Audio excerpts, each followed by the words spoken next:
Hello guys, I am Nikki और आप देख रहे हैं अपना YouTube channel I Q students point. Guys, जैसे कि आप सबको पता है कि फर्स्ट सेमेस्टर के जो स्टूडेंट हैं पॉलिटिकल ऑनर्स के, उनके जो मेन कोर हैं उनकी क्लासेस हमारे YouTube channel I Q students point पर स्टार्ट है। सो हमारी क्लास 3 क्लासेस हो चुकी हैं और हम उसमें constitutional government and democracy in India subject पढ़ रहे हैं, जिसे हिंदी में भारत में संवैधानिक शासन और लोकतंत्र के नाम से जानते हैं। इसकी फर्स्ट यूनिट है संविधान सभा और संविधान। इसमें हम संविधान के दर्शन, संविधान की प्रस्तावना और विशेषताएं, सुविधाएं ये पढ़ चुके हैं। आज का टॉपिक है हमारा नागरिकता पर बहस। हम इस वीडियो में नागरिकता पर बहस अपना ये टॉपिक कंप्लीट कर लेंगे। Okay, so let's start. सबसे पहले हम इंट्रोडक्शन देखते हैं। देखिए, मैंने आपको पहले वीडियो में भी बताया था कि अगर आप लोग इंट्रोडक्शन नहीं लिखते हैं, उसकी जगह मीनिंग लिखते हैं या तात्पर्य जो होता है उसमें डेफिनेशंस वगैरह आ जाती हैं, अगर आप वो सब लिखते हैं तो ज़रूरी नहीं है आप इंट्रोडक्शन लिखो। और अगर इंट्रोडक्शन लिखते हो तो ज़रूरी नहीं है कि आप वो सब लिखो। तो आप उसमें बस मीनिंग, वो डेफिनेशंस डाल के, अगर कोई डेफिनेशन है तो वो डालकर वैसे आप लिख सकते हो। अदरवाइज आपका तात्पर्य और ये परिचय एक ही बात है, आप ये लिखो या वो लिखो, सिंपल है। तो परिचय में ये बात आती है कि देखो, सामान्य तौर पर जो नागरिकता है ना, उसका मतलब मीनिंग इस बेस पे लिया गया है कि किसी राष्ट्र राज्य में व्यक्ति की वैधानिक सदस्यता। मतलब ये है कि किसी नेशन स्टेट में लीगल उसको सदस्यता दी गई हो। किसी राष्ट्र राज्य में, नेशन स्टेट में किसी व्यक्ति को एक तरीके से लीगल सदस्यता दी गई हो कि तुम अब लीगल तरीके से यहाँ रह सकते हो। ऐसे सदस्य जो है वो सिर्फ राज्य में व्यक्ति को ही, जो व्यक्ति की हैसियत है उससे जुड़ी हुई है, बल्कि मतलब उसमें मतलब ये बताया गया है कि एक संबंधित जो अधिकार हैं, कर्तव्य हैं, उनको भी निर्धारित करती है। मतलब निर्धारित मतलब डिटरमाइन करना। तो उन्होंने बोला है कि जैसे जो ये सदस्यता है वो सिर्फ राज्य और व्यक्ति के संबंध में ही नहीं है, ये जो राज्य और व्यक्ति है उन व्यक्ति के अधिकारों और कर्तव्यों, इन सब पे भी निर्धारित करती है। वर्तमान समय में नागरिकता संबंधित विचार आंतरिक और बाहरी, वैधानिक और अवैधानिक, नागरिक तथा औपचारिक वास्तविकता को धारण करते हैं। इन्होंने बोला है कि इस समय में, इस टाइम में नागरिकता संबंधी विचार जो है, नागरिकता से रिलेटेड, सिटीजनशिप से रिलेटेड जो भी विचार रखे गए हैं, बाहर के, अंदर के, आंतरिक, बाहरी, वैधानिक, अवैधानिक, लीगल, इलीगल, नागरिक और औपचारिक, ऑफिशियल, अनऑफिशियल, ये सारी वास्तविकता को धारण करते हैं, मतलब एक रियलिटी को। ठीक है, अब हम देखते हैं कि नागरिकता पर ऐतिहासिक समझ, हिस्टोरिकल अंडरस्टैंडिंग ऑन सिटीजनशिप। देखो, इसमें इन्होंने एक तरीके से पूरा एक प्रोसेस बताया है कि इसकी शुरुआत हुई कैसे, कहाँ से हुई, किसने की, क्यों की। ये इस वाले टॉपिक में, ये जो नागरिकता पर ऐतिहासिक समझ है, इसमें आपको यही बात अच्छे से समझाई गई है कि इसको बनाया ही क्यों गया, किसने क्यों बनाया और किस बेस पे बनाया। तो इस समय में जो राष्ट्र राज्य है, नेशन स्टेट है, उसके उदय से पहले पहले, जब वो बना था उससे पहले, किसी एक राज्य में व्यक्ति की जो सदस्यता थी उनकी समुदाय की सदस्यता के साथ जुड़ी हुई थी, और ऐसी सदस्यता उन्हें प्रजा की हैसियत प्रदान करती थी। ठीक है, देखो, मतलब ये है कि जिसका तात्पर्य ये था, जिसका मीनिंग ये था उस टाइम में, कि राज्य में उपलब्ध संसाधनों से जुड़कर अपनी आजीविका अर्जित करना और बदले में राज्य के प्रति अपने दायित्वों को निभाना, जैसे कि कर देना, युद्ध में सेना सेवा देना, ये सब वगैरह वगैरह। ठीक है, तो इसका साफ साफ मतलब ये आ रहा है कि हम नॉर्मल जो लोग हैं कर देते हैं, टैक्स देते हैं, कर होता है टैक्स, और जैसे ये आपका चालान वगैरह कट जाता है, वो सब पैसा भी गवर्नमेंट के पास जाता है ना। तो उस सब से इसका यहाँ पर मतलब यही आ रहा है कि सदस्यों से, लोगों से ऐसे पैसे वगैरह वसूले जाते थे, और प्रजा जो थी वो उनको उसके बदले में, सेना से कोई युद्ध वगैरह हुआ तो सेना से हेल्प दे दी, या युद्ध में लोग मारे गए, तबाही हो गई तो राशन वगैरह दे दिया। इस बेस पे इसको वो रखा जाता है। प्रजा का पालन राजा की जिम्मेदारी थी, और अपने जो दायित्व हैं, उनके जो कर्तव्य हैं, उनका निर्वहन प्रजा की। ठीक है, निर्वहन मतलब होता है डिस्चार्ज करना। तो एक तरीके से कि मतलब वर्तमान अर्थों में नागरिकता से काफ़ी दूर थी, और क्योंकि यहाँ व्यक्ति के जो कर्तव्य हैं उनकी चर्चा तो थी लेकिन अधिकार नहीं थे। मतलब मेरी रिस्पॉन्सिबिलिटी क्या है उसके बारे में आप लोगों को पता है, लेकिन मेरे पास कोई राइट नहीं है, उस टाइम ऐसी बात बोली गई है। ठीक है। उसके बाद वर्तमान समय में 5वीं से 6ठी शताब्दी में, मतलब इससे पहले ग्रीस में नागरिकता के वर्तमान अर्थों के बीच में इसको देखा जा सकता है। देखो, सबसे पहले इस शब्द की उत्पत्ति, इस शब्द को जहाँ खोजा गया था वो था ग्रीस। 5वीं और छठी छठी शताब्दी की यहाँ बात हो रही है। देखो कितनी पुरानी बात है कि मतलब इस वर्ड को, इस चीज़ को ग्रीस में इतने पुराने टाइम में खोजा गया था। और मतलब इसको सबसे पहले अरस्तु थे, एरिस्टोटल थे, उन्होंने अपनी पुस्तक पॉलिटिक्स में नगर जीवन, जिसे सिविक लाइफ के नाम से भी जानते हैं, उसके रूप में एक समुदाय की व्याख्या की थी जिसमें सभी व्यक्ति शासित होते हैं। ठीक है, ये मैंने यहाँ पर आपको लिखा है। तो सबसे पहले एरिस्टोटल ने अपनी जो बुक थी उनकी पॉलिटिक्स में नगर जीवन, सेवक लाइफ के नाम से, उसके रूप में इन्होंने एक ऐसे समुदाय की बताया था, उन्होंने सामने रखा था ऐसे समुदायों को जिसमें सभी व्यक्ति शासित होते हैं। ओके। और शासन करने में अपना योगदान भी देते हैं, लेकिन ये ध्यान नहीं रखते, मतलब ये ध्यान वो नहीं रखते हैं, और ये रखना महत्वपूर्ण भी है, ज़रूरी भी है कि ऐसे अधिकारों को काफ़ी सीमित रखा गया था और महिलाओं, दासों, विदेशियों को ऐसे अधिकारों से वंचित रखा गया था। ये अधिकार महिलाओं के लिए नहीं थे, दास जो होते थे, जो काम काज करते थे, वो उनके लिए भी नहीं थे, और विदेशी जो होते थे उनके लिए भी ये ऐसा कोई भी, ये जो अधिकार बनाए गए थे, इस बुक में लिखे गए थे, वो उन लोगों के लिए बिल्कुल भी नहीं थे। बावजूद इसके कि वो विस्तार में काफ़ी सीमित था, लिमिटेड था, और नागरिकता की समझ में एक गुणात्मक परिवर्तन था, एक गुणात्मक उसमें चेंज था, जो कर्तव्य जो है हमारी रिस्पॉन्सिबिलिटीज़, उसके साथ अधिकार, राजनीतिक सहभागिताओं और इन सबको प्रस्तावित करता है। ठीक है। उसके बाद बात आती है सिसरो और पॉलीबियस की। देखो, नागरिकता की जो यूनानी अवधारणा है ना, उसका विस्तार रोमन साम्राज्य से हुआ। अब ये ग्रीस है, रोमन है, ये सब जगहें देखो बहुत पुरानी है, बहुत मतलब पुरानी क्या है कि एक तरीके से जब ये सब चीज़ों की शुरुआत हो रही थी तब पुरानी शताब्दी से, पहली दूसरी शताब्दी से यही जगहें सबसे ज़्यादा इन सब चीज़ों में फेमस रही हैं। मतलब इन सब चीज़ों में क्या, सभी चीज़ों की खोज जो की गई है वो ग्रीस, रोमन, ऐसी जगहों पर ही की गई है। ये तो अब ये बनते गई जगहें, कंट्रीज बनती गई, तो वहाँ पर उसको बांट दिया गया।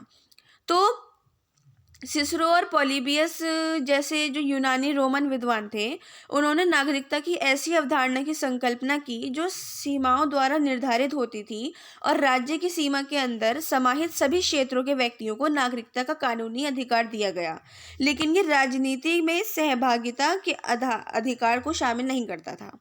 देखिए, अब इस बात को मैं आपको बहुत सिंपल लैंग्वेज में समझाती हूँ। इन्होंने इन्होंने मतलब नागरिकता को महत्व तो दिया था कि हाँ, इम्पोर्टेंस है नागरिकता की, लेकिन साफ बात यहाँ ये आकर, इनके टाइम पर ये आकर रुकी थी, यूनानी जो रोमन ये सारे ये साम्राज्य के थे, कि उस टाइम होते थे चर्च, और चर्च में जो पादरी होते थे उनको दे दिया जाता था, मतलब उनको जब हेड समझा जाता था, देखो चर्च का हेड वही होते थे, तो वो ऐसे समझने लगते थे अपने आप को जैसे वो एक तरीके से भगवान है, वो अपने आप को गॉड समझते थे। तो उनका ये रहता था, वो उन्होंने इस सब चीज़ों में पैसा कमाने का तरीका ढूंढा, और पैसा कमाने के चक्कर में उनमें एक घमंड सा आ गया कि हम हर चीज़ हम ही करते हैं और कोई नहीं करता। तो आप आगे नेक्स्ट ईयर में, सेकेंड ईयर में आप पढ़ोगे इसके बारे में कि कैसे वो लोग मतलब दूसरे लोगों पे, जो पादरी नहीं थे, ये चर्च के ये सब नहीं थे, तो उन पे कैसे अपना रौब चलाते थे, कैसा घमंड करते थे, क्या सब करते थे। तो इनका मानना बस मेनली यही था कि जो चर्च में जो फादर होते हैं वो गॉड समान होते हैं, और वो आपके पापों को धुलवा सकते हैं, आपको बिल्कुल शुद्ध कर सकते हैं। इस बेस पर उन्होंने इसको कमाई बना लिया था कि आप हमें इतना पैसा दो, हम आपके पाप धुलवा देंगे, आपको बिल्कुल शुद्ध कर देंगे। ऐसा ऐसा चलता रहता था। तो पूरी जो पॉलिटिक्स थी वो इन लोगों के हाथ में ही आ गई थी। ये जो सारे ये पादरी, ये चर्च की सब जो होते हैं, कि इन लोगों ने अपने आप को इस लायक समझ लिया था कि अब तो पॉलिटिक्स भी हमारे ही हाथ में है। क्योंकि जो उस टाइम के पॉलिटिशियंस होते थे, ये देखो अब तो ऐसे नहीं होते थे पार्टियां बटी हुई हैं, पहले तो राजा ही होता था एक, तो वो भी इनके ही कहने पर चलता था। वो इस टाइप की वजह से ये ऐसा हुआ था कि सिसरो और पॉलीबियस के टाइम पर जो यूनानी रोमन विद्वान थे, इन्होंने ये बात बोली है कि नागरिकता को हमने इम्पोर्टेंस तो दी है, लेकिन एक जो मतलब एक तरीके से एक रॉब चलाता है ना, वो राजा नहीं चलाता, वो चर्च के जो ये पादरी होते हैं वो चलाते हैं। उसके बाद आता है मध्यकाल का टाइम। उसमें नागरिकता की अवधारणा कानून के संरक्षण पर ही आधारित थी और राजनीतिक सत्ता भौतिक के बजाय धार्मिक शक्तियों के हाथों चली गई थी और चर्च राजनीतिक समुदाय और निष्ठा का केंद्र बिंदु बन गया था। सेम वही वाली बात है कि वहाँ पर पहले उन्होंने अपने आप को राजनीतिक तौर पे पावरफुल करा, ये जो चर्च के फादर्स होते थे, फिर उन्होंने उसको धीरे धीरे एक धर्म में, रिलीजन में कन्वर्ट कर लिया। तो मैकियावेली और रूसो ने यही बात बोली है कि ये नागरिकता को हमने मतलब चुना तो है, हमने अच्छा तो बोला है, लेकिन इन्होंने उस टाइम से जो ये नागरिकता पे ये जो यूनानी ये जो सारे रोमन साम्राज्य के थे, इन्होंने उस टाइम से मध्यकाल तक, रूसो और मैकियावेली के टाइम तक बिल्कुल ऐसा कर दिया कि एक राजनीतिक तौर से उन्होंने धार्मिक तौर पर उस चीज़ को लिया है। रूसो ने भी इस बात की पुष्टि की जिन्हें आधुनिक समय में सक्रिय नागरिक का सर्वप्रमुख परोकार माना जाता है। उन्होंने भी यही वाली बात बोली कि एक तो वो पॉलिटिकल रूप से वो करते थे, सबको दबाते थे, लेकिन अब उन्होंने एक धर्म के रूप में, अभी मैंने आपको पीछे बताया ना कि वो ये बोलते थे कि हम आपके पाप धुलवा देंगे, आपको बिल्कुल शुद्ध कर देंगे। तो वो यहाँ पर आकर, मध्यकाल के टाइम पर आकर उन्होंने ये सब चीज़ें करनी शुरू करी कि धर्म के बेस पर उन्होंने पैसा कमाना और अपनी एक पॉलिटिकल पावर दिखाना शुरू कर दिया था, जिसकी वजह से लोग बहुत दबने लगे थे और वो मतलब खुश भी नहीं रहते थे। ज़ाहिर है अब दबेंगे तो खुश कैसे रहेंगे। उसके बाद ये आता है कि आधुनिक समय आता है, जो आधुनिक टाइम था, उसमें नागरिकता की अवधारणा के पीछे जो नेशन स्टेट है उसका उदय हुआ और एक उदारवादी विचारधारा की, मतलब एक उदारवादी जो विचारधारा है, लिबरलिज्म है, उनको सबसे ज़्यादा इम्पोर्टेंस दी गई। और हॉब्स लॉक है, और ये जॉन लॉक है, हॉब्स है, ये मैकियावेली है, रूसो है, ठीक है, इन सब ने मतलब इन सब ने जो बुक्स लिखी थी उसमें उदारवादी चिंतकों ने नागरिकता की एक आधुनिक मतलब एक नींव रखी थी कि हाँ, ये जो लिबरलिज्म है, ये लिबरल वाले हैं, ये बिल्कुल सही बात बोलते हैं और हम इनके पक्ष में हैं। तो उसके बाद 1789 की फ्रांसीसी क्रांति ने स्वतंत्रता समानता के सिद्धांत का प्रतिपादन किया, जिसका अर्थ था सभी मनुष्य को स्वतंत्रता के एक समान अधिकार। उस टाइम यहाँ पर आधुनिक समय आते आते ना कोई महिला, ना कोई दास, ना कोई विदेशी, सबके लिए इक्वल कर दिया गया। इन्होंने बोला कि मनुष्य मनुष्य है, चाहे वो फीमेल है या मेल है, काम करता है या नहीं करता है, उसको इक्वल राइट्स देने चाहिए और देने ही चाहिए, वो उसका अधिकार है अगर वो दुनिया में रहता है तो। ये बात आप लोगों को पता होनी चाहिए कि ये तो चलो बहुत पुरानी बात हो गई, लेकिन अब के टाइम में भी जब बच्चा जन्म ले लेता है, दुनिया में आ जाता है, उसको तभी उसके सारे अधिकार प्रदान कर दिए जाते हैं, उसको तभी उसके सारे अधिकार दे दिए जाते हैं। बोलने का, हंसने का, स्वतंत्रता, पढ़ने का, लिखने का, सब चीज़ों के अधिकार उसको उस टाइम ही दे दिए जाते हैं। ओके, सो अब यहाँ पर आती है अधिकारों की लड़ाई और T H. Marshall, fights for rights and T H. Marshall. देखो, मार्शल की पुस्तक थी सिटीजनशिप एंड सोशल क्लास, जो 1950 में उन्होंने लिखी थी। उसमें ब्रिटेन में नागरिकता के विकास की जो यात्रा था उनको चिन्हित करते हुए उन्होंने 3 चरण बताए थे, 3 एक स्टेप्स बताए थे कि ब्रिटेन में जो सिटीजनशिप है उसका विकास हो रहा है। और उसके 3 चरण ये थे कि सबसे पहला नागरिक अधिकार जो है, और फिर राजनीतिक और सामाजिक अधिकार, इनको इससे जोड़ दिया गया। पॉलिटिकल और सोशल जो अधिकार हैं उनको नागरिक के अधिकारों से जोड़ दिया गया। अधिकारों की इस लड़ाई में सबसे पहला जो चरण था वो समान नागरिक अधिकारों की मांग, उभरते हुए बुर्जुआ वर्ग और राजा के उसके विशेष अधिकारों के विरुद्ध कही गई थी। ठीक है, मैंने बताया ना आपको भी, जैसे उस टाइम बहुत ये सब चलता था, रॉब चलता था। अब जाहिर है आप एक वक्त राजा बन के देखो, और अगर आप घमंडी भी हो तो आप अपने से नीचे लोगों को दबाओगे ही, इनफैक्ट उनको मारोगे भी, खाना नहीं दोगे, काम अलग करवाओगे। उसके बाद नागरिकता ने धीरे धीरे पूंजीवाद मतलब एक पूंजीवादी विचारधारा अपना ली थी। पूंजीवादी विचारधारा मार्क्सवादियों की थी, वो जो मतलब एक तरीके से फ़ायदा देखना और सिर्फ पैसा देखना। तो धीरे धीरे उस टाइम में टी.एच. मार्शल ने अपनी इस बुक में यही बात लिखी कि पूंजीवादी विचारधारा बन गई थी एक नागरिकता, सिटीजनशिप जो बात हुई थी। इस सिटीजनशिप एंड सोशल क्लास 1950 में जो उन्होंने बुक लिखी, उसमें ये वाली बात बताई उन्होंने कि वो धीरे धीरे मार्क्सवादी विचारधारा बन गई। और फिर उसमें एक तरीके से एक घमंड, जाहिर है हर इंसान पैसे की होड़ में आगे बढ़ रहा है, तो उसको कि मैं ज़्यादा अच्छा कमा लूँ, मैं ज़्यादा कमा लूँ कि मेरे लाइफस्टाइल ज़्यादा अच्छा हो जाए। दूसरा चरण में उन्होंने ये बताया कि राजनीतिक अधिकारों की मांग 19वीं शताब्दी में पूरी हुई थी, जिसमें वोट देने का अधिकार, सार्वजनिक पदों के लिए चुने जाने का अधिकार, और मतलब उसमें ये सब शामिल था कि अपना जो सार्वजनिक पद है उसमें भी चुनने का अधिकार नागरिक को दिया जाएगा और वोट देने का अधिकार भी नागरिक को दिया जाएगा। उस टाइम उम्र थी वोट देने के अधिकार की 21 वर्ष थी, अब तो खैर 18 ईयर्स हो चुकी है। तो उसके बाद इन्होंने बोला कि जिसने एक प्रतिनिधियात्मक सरकार को जन्म दिया था, कि एक मतलब उसमें एक कंपटीशन बहुत ज़्यादा बढ़ गया था उसमें, कि एक एक करके बैठते थे कि यार अब हम आगे बढ़ जाएं, जनता जो है हमें चुन ले, हमें चुन ले, हमें चुन ले, ऐसा ही चलता था। तो इन्होंने दूसरे चरण में ये वाली बात बताई। तीसरे में उन्होंने ये बात बोली कि जो 20वीं सदी में व्यक्ति के लिए जो न्यूनतम आर्थिक और सामाजिक हैसियत के रूप से एक सामाजिक अधिकारों की मांग की गई थी, जिसने एक पॉजिटिव मतलब जो उसके राइट्स हैं, सकारात्मक अधिकारों को इस सूची में जोड़ा, क्योंकि ये राज्य की अपेक्षा करता है और इसके लिए प्रयास करता है। उसके परिणाम स्वरूप क्या हुआ, एक कल्याणकारी राज्य का उदय हो गया, वेलफेयर स्टेट का। जबकि आपको मैंने पिछली क्लास में पढ़ाया था कि जब संविधान बना था तो सबसे ज़्यादा अम्बेडकर की कोशिश यही रही थी कि वेलफेयर स्टेट न बना के पब्लिक वेलफेयर स्टेट बनाया जाए। ठीक है, तो उन्होंने यही वाली बात इसमें बोली है अपनी बुक में। उसके बाद भारत में नागरिकता, सिटीजनशिप इन इंडिया, कि भारत में नागरिकता कैसे आई इन सब के बाद। देखो, जब आज़ादी मिली थी सबको तो भारत जो है वो दो पार्ट्स में डिवाइड हो गया। रात में ही इंडिया और एक पाकिस्तान, ये दो जगह बन गई। उसके बाद ये हुआ, उससे पहले आप लोगों ने अभी 12th में हिस्ट्री में लास्ट जो आपका चैप्टर था आज़ादी वाला, विभाजन वाला, उसमें सब कुछ पढ़ा होगा, कितना नुकसान हुआ क्या नहीं हुआ। तो उसके बाद जो है हमारी संविधान सभा भी बनी थी। ओके, तो इस सब में ये सब देखा गया कि इसमें ट्रांसफ़र भी बहुत हुए, कोई फैमिली यहाँ रह गई, कोई फैमिली का एक बंदा वहाँ चला गया, कुछ हो गया किसी के तो सभी मर गए, एक जिंदा है, ऐसा रहने लगा था। तो जब विभाजन के बड़े पैमाने पर एक सीमाओं में आर पार एक जनसंख्या हो गई, देखिए इधर इतनी जनसंख्या, उधर इतनी जनसंख्या, खाने के लिए किसी के पास कुछ नहीं था, रहने के लिए घर नहीं थे, कुछ भी नहीं था।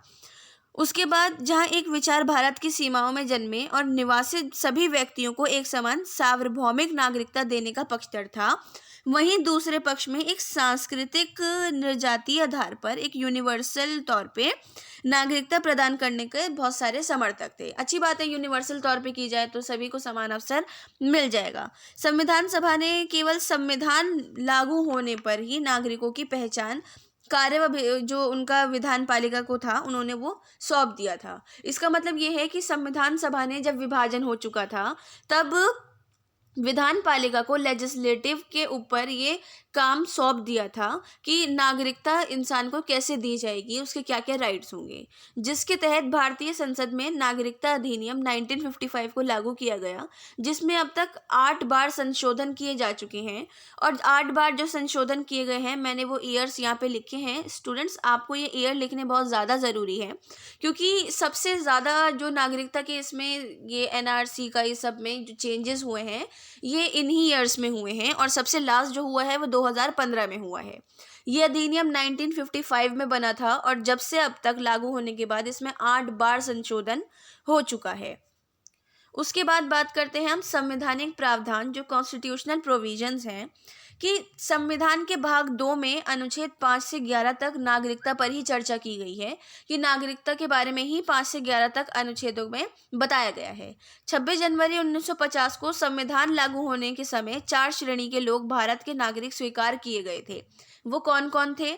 अनुच्छेद 5 के अनुसार वो भारत के निवासी हैं अगर वो 3 में से कोई एक शर्त पूरी करता है, कि उसका जन्म एक तो भारत में हुआ हो, या फिर उसके माता पिता का जन्म भारत में हुआ हो, या फिर वो संविधान लागू होने से 5 साल पहले भारत का निवासी हो। ठीक है। दूसरी, ये आपका ये 3 बात इसमें शर्तें रखी गई थी। दूसरा है अनुच्छेद 6, जो आर्टिकल 6 है, उसमें ये बोला गया कि अगर व्यक्ति पाकिस्तान से भारत आया है और उसके माता पिता या दादा दादी अविभाजित भारत में ही पैदा हुए थे। अविभाजित भारत में पैदा होने का मतलब है कि भारत में पैदा हुए लेकिन विभाजन के टाइम पे गलती से पाकिस्तान वो चले गए, तो वो भारत का नागरिक बन सकता है। 19 जुलाई 1948 से पहले भारत का निवासी अगर उसका कोई बड़ा घर का रहा हो तो, ठीक है। उसके बाद बात आती है अनुच्छेद 7 की। इसमें यह बताया गया है कि 1947 के बाद भारत से पाकिस्तान जब ये ट्रांसफ़र हो रहा था हुआ और उसके बाद ही भारत में पुनर्वास और नागरिकता के लिए लोग लौट आए थे। कुछ ही टाइम गुजरा था तो जो लोग, जिनका घर था, जो रह रहे थे शुरू से, वो वापस आ गए थे। तो उसके बाद भारत के नागरिक के रूप में पंजीकृत हो सकता है कि वो अगर वहाँ रहता था और फिर वो वापस आ गया दोबारा, तो तब उसका रजिस्ट्रेशन हो सकता है। उसके बाद है अनुच्छेद 8। अनुच्छेद 8 में यही बताया गया है कि अगर कोई भी व्यक्ति भारत के बाहर निवास करता है और उसके माता पिता या दादा दादी भारत में ही पैदा हुए हैं, तो वो भारत का नागरिक बन सकता है। और अगर उसने उस देश में भारत के राजनयिक प्रतिनिधि के समक्ष ऐसा आवेदन किया है तो बहुत अच्छी बात है, वो कर सकता है। साथ में ही अनुच्छेद 9 किसी व्यक्ति को स्वेच्छा से नागरिकता छोड़ने की, और अनुच्छेद 11 संसद को नागरिकता की प्राप्ति और खत्म करने के संबंधी कानून निर्माण की शक्ति प्रदान करती है। ठीक है, आपको ये अनुच्छेद याद रखने हैं। ये नागरिकता पर ये आपको लिखने भी हैं कि कौन से अनुच्छेद में क्या बात बोली गई है, और 9 में और 11 में भी क्या बात इन्होंने बोली है, और 11वें में भी गवर्नमेंट को क्या पावर है कि वो नागरिकता के साथ, नागरिक के साथ क्या कर सकती है। उसके बाद बात आती है नागरिक संबंधी कानूनी प्रावधान की, कि law provision related to citizenship. देखो, उपरोक्त जो मैंने आपको अभी तक सारे बताया है कि भारतीय संसद ने आज़ादी के बाद ही नागरिकता अधिनियम 1955 को जब ये लागू हुआ था, जब इस पर सारी बातचीत चल रही थी, 55 में ही लागू हो गया। तब इसमें 8 बार संशोधन हुए थे, और नागरिकता अधिनियम 1955 भारत की नागरिकता प्राप्त करने के 5 तरीकों का वर्णन करता है कि अगर इंसान इस सब के बाद भी 5 चीज़ें उसके पास हैं तो वो भारत का नागरिक माना जाएगा। सबसे पहली है जन्म से नागरिकता, सिटीजनशिप बाय बर्थ, कि वो 1950 से या फिर आज़ादी के बाद से ही थोड़ा सा 1-2 साल जब विभाजन हो गया था, तब से अगर भारत का नागरिक है तो उसको जन्म के आधार पर भारत में रहने की अनुमति दी जाएगी। भारत में विदेशी राजकीय के जो बच्चे हैं और शत्रु विदेशी व्यक्ति हैं, जन्म के आधार पर भारत की नागरिकता प्राप्त नहीं कर सकते हैं। ठीक है।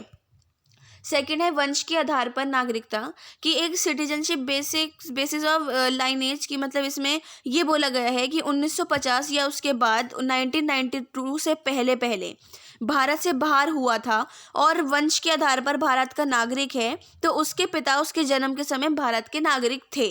ठीक है, तो उसको भारत की नागरिकता प्राप्त की जाएगी कि उसका पापा जो थे वो भारत के नागरिक थे। उसके बाद 4 दिसंबर, फिर इसके बाद थोड़ा और इसमें संशोधन किए गए थे, तो 2004 में ये बोला गया था कि अगर कोई भी बच्चा भारत के बाहर पैदा होता है और फिर वो भारत में आ जाता है जबकि उसके पेरेंट्स भारत के हैं, तो उसको कहीं भी जाने के लिए पासपोर्ट बनाने की अनुमति नहीं दी जाएगी। भले से, अब देखो, पेरेंट्स भारत के हैं तो वो तो रहेगा यहीं पर ही, लेकिन वो कहीं और जा नहीं सकता है, उसका पासपोर्ट बन ही नहीं सकता है। सेकंड ये आता है कि पंजीकरण के आधार पर नागरिकता, एक रजिस्ट्रेशन के बेस पे, और भारत सरकार किसी व्यक्ति के नागरिक के रूप में पंजीकृत करने की, मतलब एक रजिस्ट्रेशन करने को स्वीकार कर देती है। किस बेस पे करती है? कि भारत का मूल व्यक्ति जो नागरिकता के आवेदन से 7 साल पहले भारत में रह चुका हो, कि अब मैं रजिस्ट्रेशन करने जा रही हूँ तो मैं 7 साल पहले भारत में रहती थी, इसलिए अब मेरा रजिस्ट्रेशन हो सकता है। भारतीय मूल का एक व्यक्ति जो अविभाजित भारत का हो, वो यहाँ पर रह सकता है। भारतीय नागरिक के नाबालिग संतान, बालिग संतान, वो भी रजिस्ट्रेशन के बेस पर भारत में रह सकते हैं। फोर्थ है देशीयकरण द्वारा नागरिकता।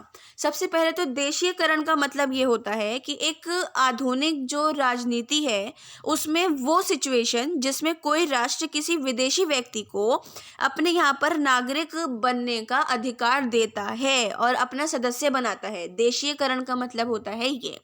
तो भारत सरकार किसी व्यक्ति के नागरिक के रूप में पंजीकृत कराने और उसको स्वीकार करने के लिए देशीकरण का प्रमाण पत्र दे सकती है।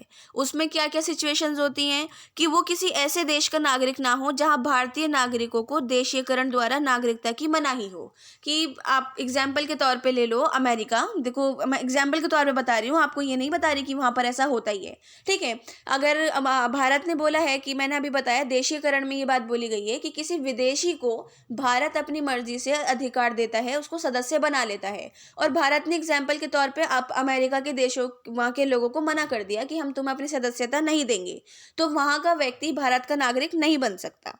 उसके बाद वो किसी देश का नागरिक हो और उसने भारतीय नागरिकता के आवेदन को स्वीकार किया हो और उसके बाद उसको देश की नागरिकता उसने छोड़ दी हो, उसको तब भी भारत का नागरिक माना जाएगा अगर वो वापस आ जाता है तो, ठीक है।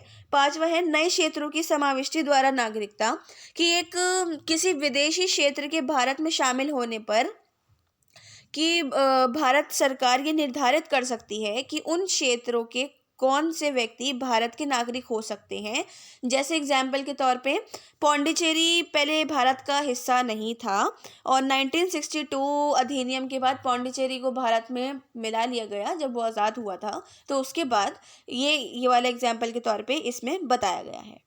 अब आखिर में बात आती है निष्कर्ष की। देखो जब एक टॉपिक खत्म होता है तो उसका कंक्लूजन ज़रूर निकलता है, तो इसमें सबसे बड़ा कंक्लूजन ये निकला कि 2005 में नागरिकता संशोधन कानून जो है उसने पहले ही भारत में बहुत सारे बच्चों को नागरिकता की श्रेणी से बाहर कर दिया था। अब इतने सारे बच्चे हैं, पेरेंट्स भारत के, यार वो कहाँ जाएंगे, है ना। तो इसमें साफ बात आखिर में यही निकलती है कि एनआरसी जो है भारत में एक नई बहस को जन्म देता है और दंगे फिसाद के लिए, लोगों को मारने के लिए, मरने के लिए ये सबसे बड़ा एक आपका एग्जाम्पल है।